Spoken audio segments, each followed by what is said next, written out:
Well, I was going to try to make a little bit of a chopping video. I was out here 2 days ago and it was a little bit greasy and been nice, fairly nice last 2 days. Figured, well, maybe I can get something on the wagon here. Figured I should be able to pull downhill. This is the drier part of the field.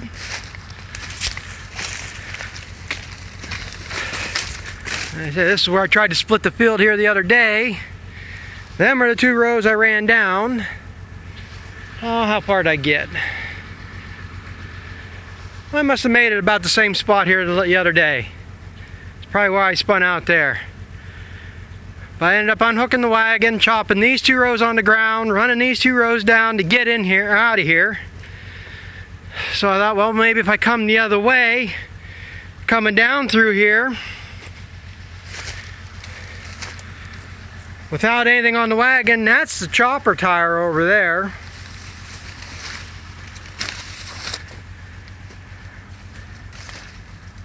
I don't even know if the other tractor's going to pull this wagon out of here. I mean, got barely anything on it.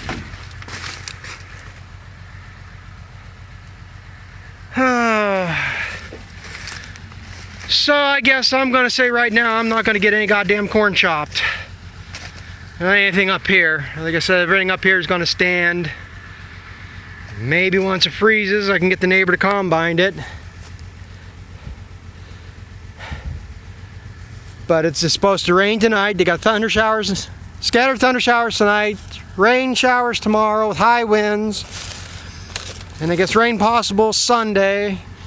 Then Monday, Tuesday, Wednesday supposed to be good, but sure the hell ain't gonna dry out enough by then. So,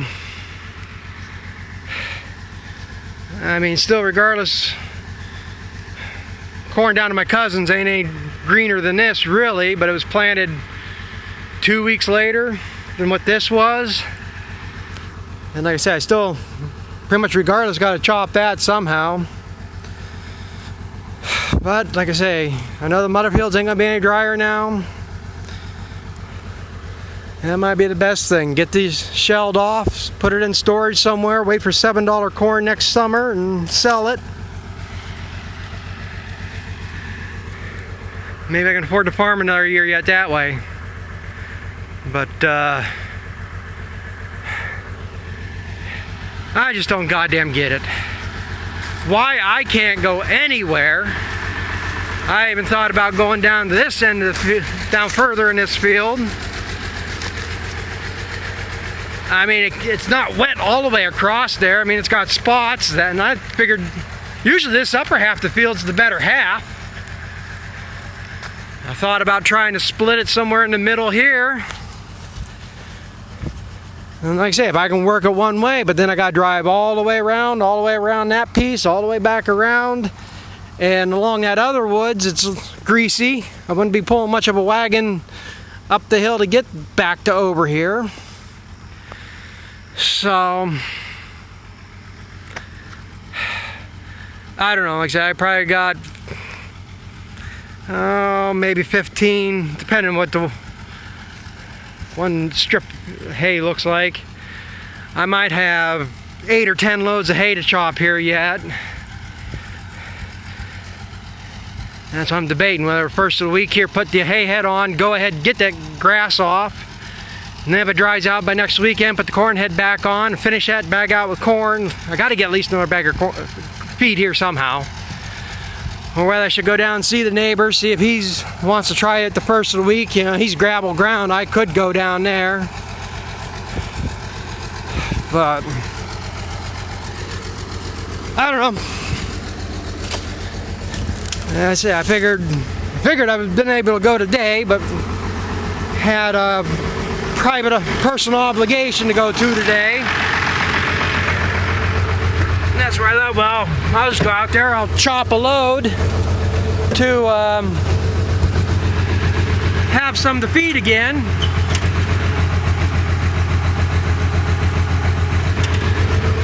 But that didn't work.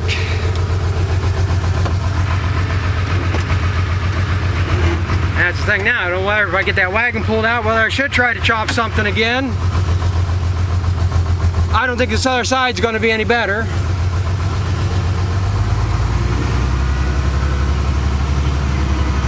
I know this field does get wet towards the middle, and I don't know if I can make any passes one way down this other side like I was the other day. It looks just like this here. Got water setting here. That's from the other day. I tried chopping these 2 rows off to go up through there, and it's just all water setting yet. But usually if water's setting, it means sometimes you can get through it better because it's an area that's like compacted and holding the water. It's not like it's waterlogged 2 foot deep. I even thought about if I could stay on the road with 1 row, I can gear up a gear faster and get more momentum, but it doesn't look like that's going to happen.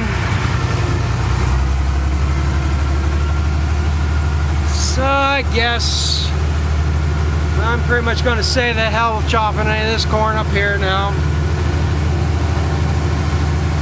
Worry about everything else.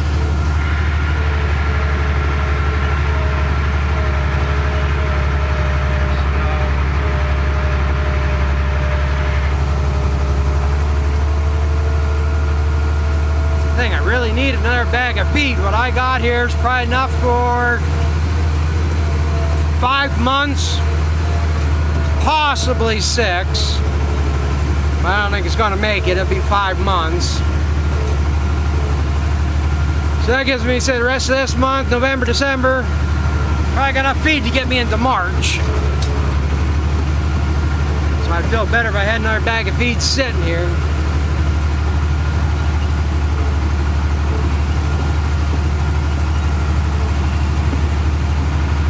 I got about that much more on the wagon.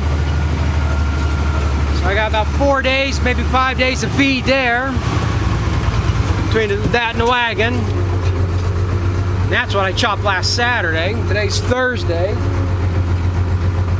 Like I say, I still can't get on the ground.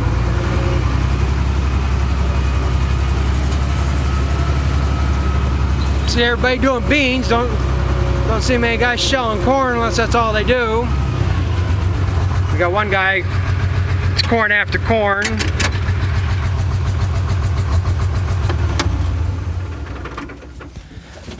So, I don't know what the hell to do.